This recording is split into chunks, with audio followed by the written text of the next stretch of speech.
Good afternoon, everyone, and thank you for joining us on our first live webinar. My name is Matilda Volpicelli, and I'll be your host. Today, we'll provide an overview for express grants being offered through the state of Massachusetts. You will walk away with actionable next steps for creating an effective, intentional, and inclusive company culture, and also information on how you can apply for this grant offered by the Massachusetts businesses. If you have a question along the way, at the bottom of the screen, you see Q&A, and we'll do our best to answer them then. Now, I'd like to give the floor to the CEO of Culture Redesigned, Adriana Vaccaro. Welcome.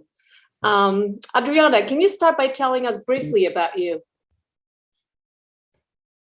Absolutely. Thank you everyone for being here. My name is Adriana Vaccaro and I am the CEO and founder of Culture Redesigned.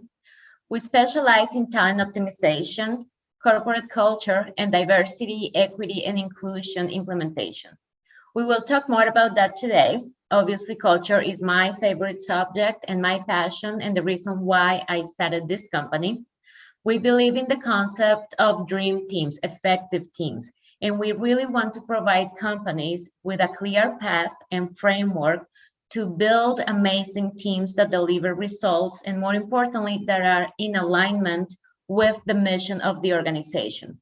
Unlike traditional consultants, my organization uses behavioral science data to our methodology, empowering companies to have a plan and a strategy in place so that they can avoid any pitfalls and really thrive in any environment. On a personal note, I am originally from Colombia. I have 11 years of experience in corporate HR, and I'm a mom of 3 boys that you see on the screen. Tell us a little bit about the fast track training program that is approved for Express Grant by the Massachusetts government. Absolutely. So the state of Massachusetts is really interested in supporting small and medium-sized companies that want to provide a better environment for their employees. Obviously, they want employees to find jobs and stay in the jobs. And these initiatives can be, they can be a significant investment. Why invest in company culture, you may ask? So research and studies support that culture initiatives affect the ability of an organization to attract and retain talent. When employees have a deeper sense of connection, they are able to have a sense of fulfillment from what they do for work. They develop that sense of belonging in the organization. Positive corporate culture is also something that supports psychological well-being and higher productivity, while a toxic work culture used to lead to burnout and employees leaving the workplace, that sort of revolving door of employees coming in, getting trained, and then leaving. Overall, culture initiatives also lead to an increase in productivity, cohesive teams, and more innovation in the workplace. So there are many benefits that we will talk about today. What makes this particular program different? I love that question, and our approach is really different. Our approach is very practical. We don't just want to put attendees in a Zoom and sort of read through slides. We know that running a business is difficult, and we know that how you spend your time is really important. So we want to provide a hands-on practical approach. We not only cover the relevance and importance of the different concepts that make a culture a winning culture, but we also put together a full set of deliverables for our clients, and it's a collaboration.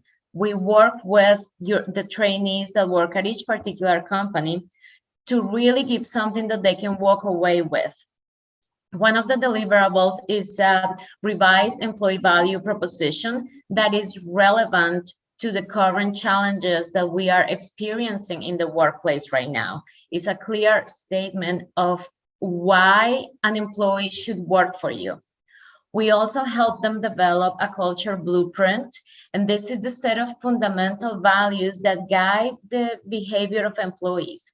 While one organization might want to focus on maybe a family environment, another organization might want to promote healthy competition, another organization might want to capitalize around women empowerment. So depending on what the company wants, we will structure the type of behaviors that the employees should embrace to really support that culture. We also help them manage the forces of disengagement. And in any workplace, ideally, if in a perfect world, the longer a person is at a job, the higher their level of productivity and engagement should be. But in psychology, we have identified that as you are in a job, different forces of disengagement show up to sort of pull you down from that ideal curve of productivity. So the first one is job fit, and basic questions. Do you like the job you're doing? Do you have the skills to do the job you're doing? And we have to remember that the workplace is always evolving, right? You might have been hired to do a job, and after 2 months, your job becomes something else. Another force of disengagement is manager fit.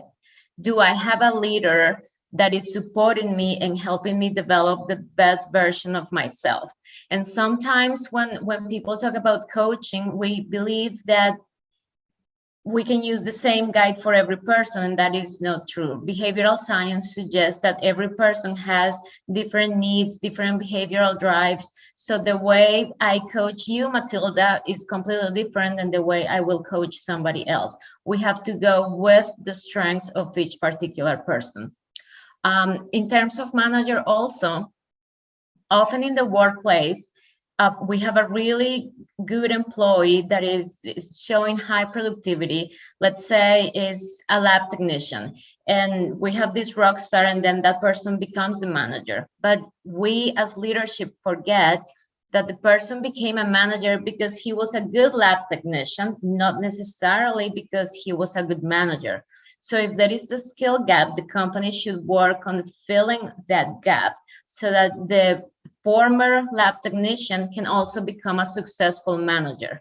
We don't want a manager that is good at the functional job, but not good at leading a group of people. And lastly, we have organizational fit. Do I have a sense of belonging? Do I really and truly connect with the organization? Am I being authentic? Or am I sort of filtering and diluting myself to blend in? And when we have employees that are not able to show up the way they naturally are, that is draining behavior that can lead to a lot of mental health issues. In terms of diversity, equity, and inclusion, we also want to help our clients, number one, become an inclusive workplace, but number two, really take it from just a statement or something we put in a newsletter to a reality, right? Like diversity, equity, and inclusion are buzzwords these days. Everybody is talking about them, but what are we really doing to take that from concept to reality and to really embed them into our daily operations? How are we supporting positive transformation in the workplace? That is the work that we do. And lastly, in terms of talent attraction and retention, being an employer of choice in today's market is a very significant competitive advantage, mostly considering the labor shortage. You mentioned something about the benefits. You're going to discuss it. I would love to know about why companies should participate in this type of trainings. What benefit will they get from it? So our program, and we've been able to spend a lot of time and effort developing our trainings, and we really want to concentrate on initiatives that produce a triple win. So it's something that is good for the company, is good for the employees, and it's also good for the communities in which the company operates. Increased productivity. So happier, committed employees do better work. They want the company to succeed because they have a deep connection to the mission of the organization. You also get a sense of fulfillment, and I touched upon that at the beginning. When employees stop working for a paycheck, I mean, obviously they still need to be fairly compensated for their work, but when you stop working for a paycheck and you're working because you have a commitment to the company and you're connected to the bigger purpose, you really offer your best. That is when employees are really adding value and providing the best products and services, which leads to higher levels of client satisfaction, client loyalty, and decreased turnover rates. A lot of research has been done since 2020, obviously triggered by the COVID pandemic. And employees are sometimes in these special circumstances, right? They're working remotely, or maybe they're working a hybrid work schedule. They could be reporting to someone they have never met in person. They might be doing the job of 3 people because the company is short-staffed. But the common denominator on companies that had above average performance was employee engagement.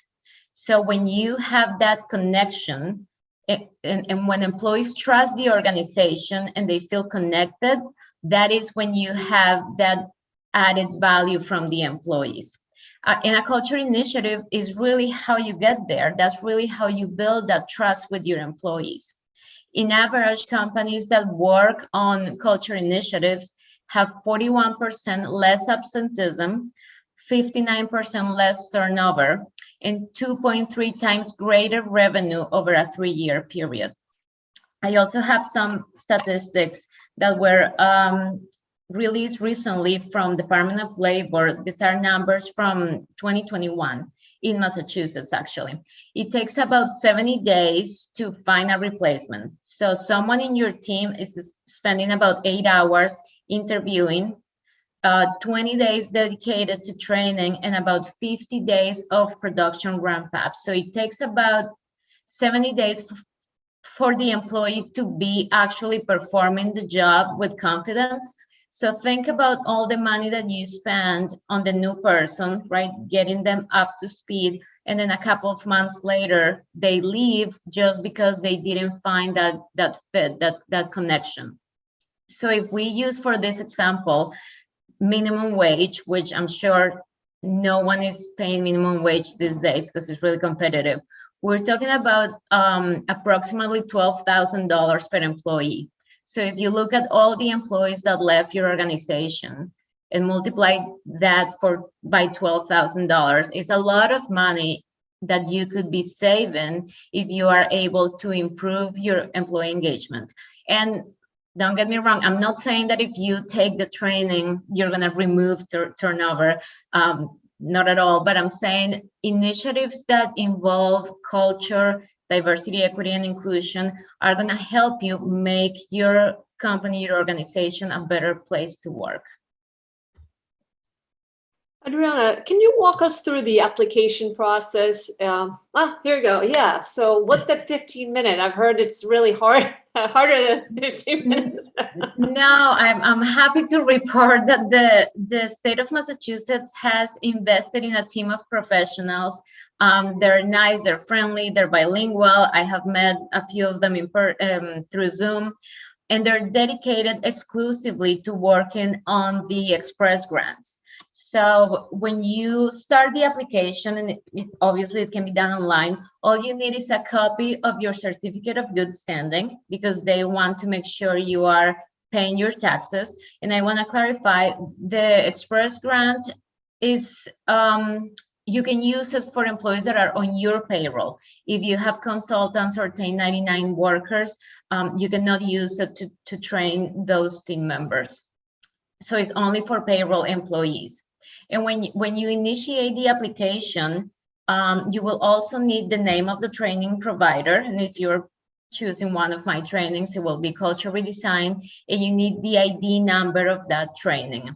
After you complete the application, you only have to put the number of employees that you want to train. You don't have to provide their names or anything at that point.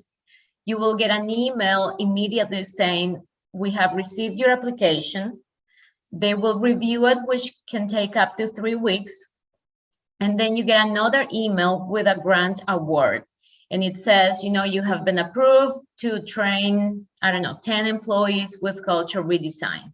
At that point, we can move on with the training.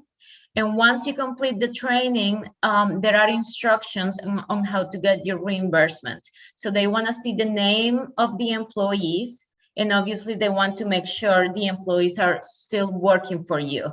So if you're training someone and that person leaves the company, you cannot get credit for that person. They have to still be working for you. And do you have any other programs that are approved, you know, with, you know, the grants, any other? Yes, absolutely. We have a variety of programs, and there is a directory online that you can check. But I'll tell you a little bit about some. Today, we talked about creating an effective, inclusive, and intentional culture, but we also have a human capital and people optimization training, and it's all about coaching your employees to the best of their ability. This training is approved by the Society of HR Management for continued education credits. And we really talk about how to improve performance in an organization, and we cover steps to really help you create effective teams that are accountable and that are aligned with the company values. We also have a diversity, equity, and inclusion committee training. And this program was designed for companies that are getting started in their DEI journey, and maybe they just created their first DEI committee. So now they have a group of people that may be a representation of different departments of the company, but they have never worked in DEI or culture, right? So we have a 10-hour training for them, and we teach them everything from how to move a project forward, how to facilitate a meeting, how to manage cultural change. And we also train them on basic concepts as bias, microaggression, inclusion, anti-racism, and employee engagement. In addition to those two programs, we have two that are industry specific. So we have one for the cannabis industry, and it's Culture, Diversity, Equity, and Inclusion Workshop, Impacting the Workplace and Beyond. And in this training, students learn how to develop an intentional culture, but it has a big focus on social responsibility. And how can we have initiatives that positively impact not only the employees, but the community that is hosting that cannabis business. And then for the banking and the financial industry, we have diversity, equity, and inclusion training for sales and customer service. So this is mostly client-facing individuals.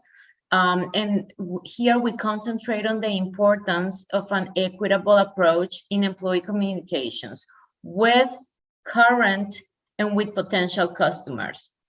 And we have created a couple of frameworks that can help employees have those authentic conversations and interactions guided by empathy and respect.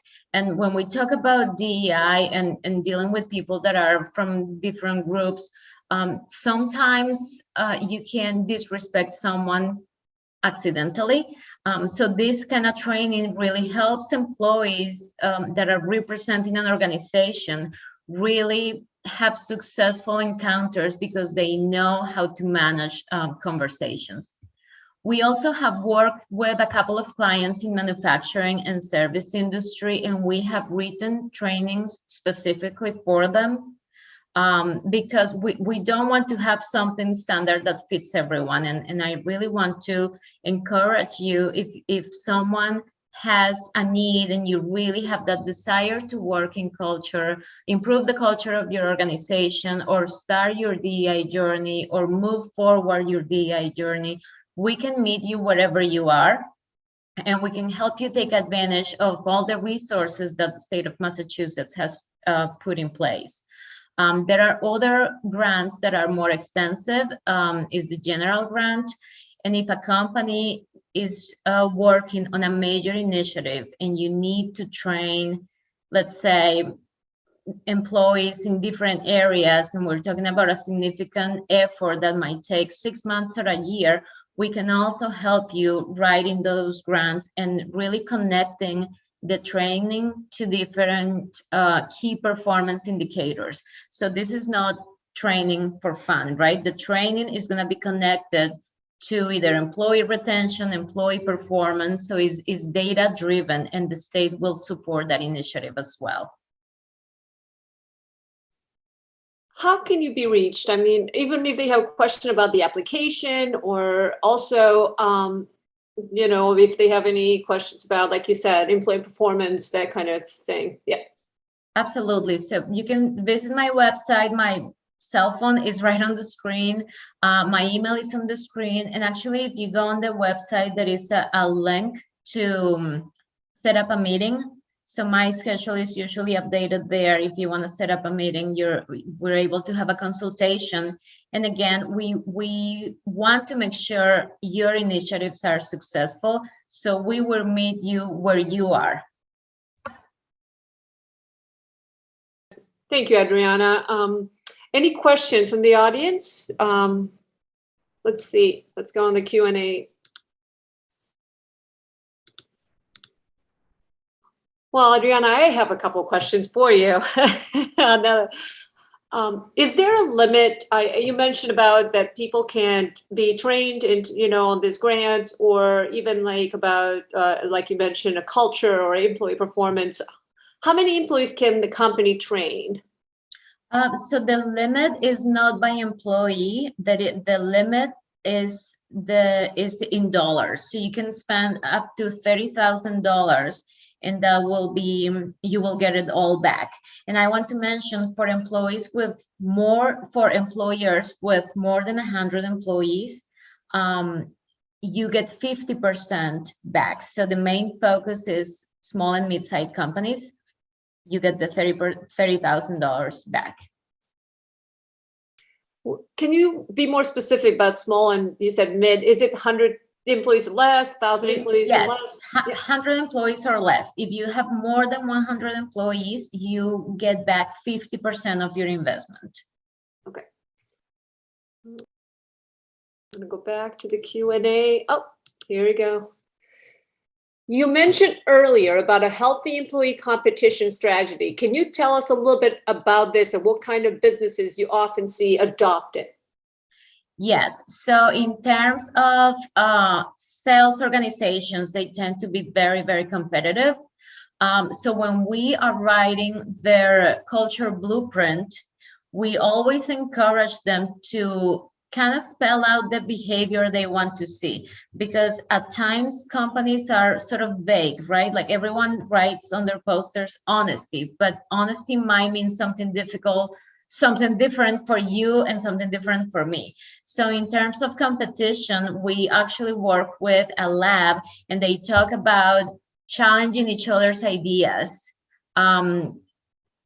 looking at different ways to solve a problem. So they really encourage like behaviors that really encourage that healthy competition, and connecting performance to reward. You know, that usually also helps, and making the competition transparent, building that trust where people want to see what the others are doing. So in some, I've seen also in the recruiting space, the tag boards, where they have each recruiter and they have like green pegs if they got a new candidate, red pegs if they get a new job offer, and the person with the higher productivity gets something else. So that competition can be intimidating for some personalities. So you just have to make sure when you roll something like that out, you really train everyone in terms of respect, and, you know, the person that is maybe the least productive, that doesn't mean that person doesn't like the job,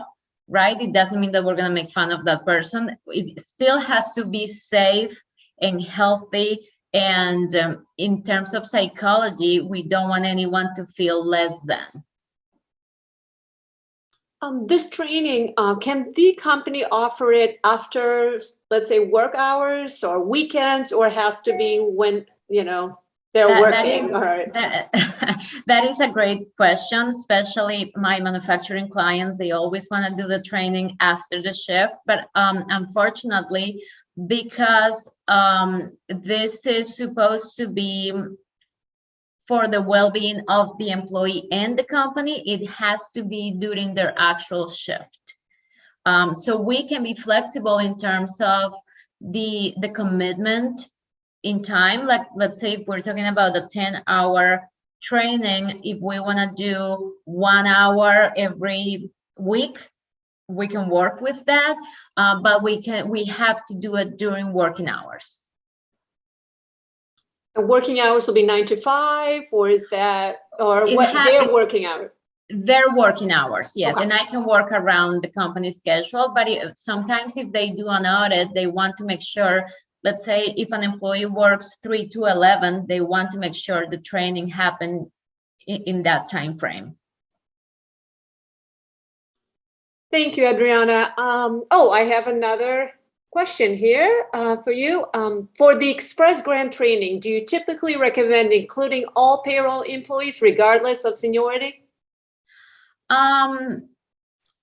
In my opinion, the more employees you train, the more advocates for your initiatives you have. So I will say yes. In the only occasion that I will say, let's review why you want to train each person. If you have a brand new employee, let's say it's their first day, is the best use of their time sitting on my training, or maybe they need more information about the company, more information about their job. But yes, seniority, it doesn't matter. And you can still qualify for the grant, even if it's like the first day of the employee. They don't have to meet any number of days working for you to be eligible. So you're saying even the CEO can take the training, am I understanding this correctly? Yes, anyone can take the training, and seniority doesn't matter. Thank you. Oh, another question. Thank you again. Do all industries qualify for the grant for free culture training as long as they have less than 100 employees? Are there any exclusions? There are no exclusions. All companies qualify. The only disclosure I want to make, if companies in the nonprofit sector, some of them choose to do payroll without deductions. And if that is the case, they don't qualify for this program.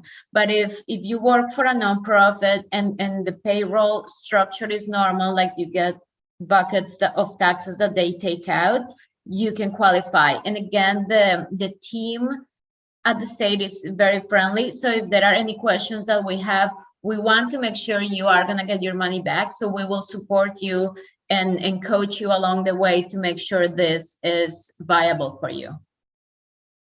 So in other words, all industries can be like manufacturing, like you mentioned, banks, or all industries. Mom and pop shop. They are, yes, qualified for this. As long as they have a payroll. Sometimes very small companies, or maybe sometimes in the trades, they don't do a payroll. They pay sort of with a 1099. That's what makes a difference. So as long as there is a payroll on record with the state of Massachusetts, you do qualify. And another question we have from the Q&A, what industries do you think have the biggest cultural challenges that you would say? So I think service industries have challenges because of mental health, and sometimes it can be, the work can be draining at times if the culture is not positive. Cannabis industry, I will say, they work really, really hard, and sometimes it's still a little controversial in Massachusetts. So I think they're experiencing a lot of turnover. Manufacturing companies as well, because of the pay rate, and sometimes it's just they get burned out and they go and find another job. So creating a better environment will really help any company. But in terms of companies with turnover, having a culture where employees feel safe saying, hey, I'm going through something. I don't know if I like this anymore. That is better for an employee to come forward and tell you than for them to just leave and now you have to find someone else and go through that cycle again. So I don't know. I guess I've experienced different industries, so I think a lot of industries are being challenged with culture right now. So I guess it's service, huh? Always, I get, and cannabis. Thank you. Any other? Let me see if there's any other questions there. Well, that's all I have. Thank you so much, Adriana, and thank you everyone for joining in. Now, Adriana, the next live webinar, you will probably announce that in the future. Yes, I have a rock star team for marketing. They'll help me put that together, and we'll send some communications on that. Thank you again, and thank you, Adriana. Have a wonderful day. Thank you, everyone, for attending. Bye. Bye.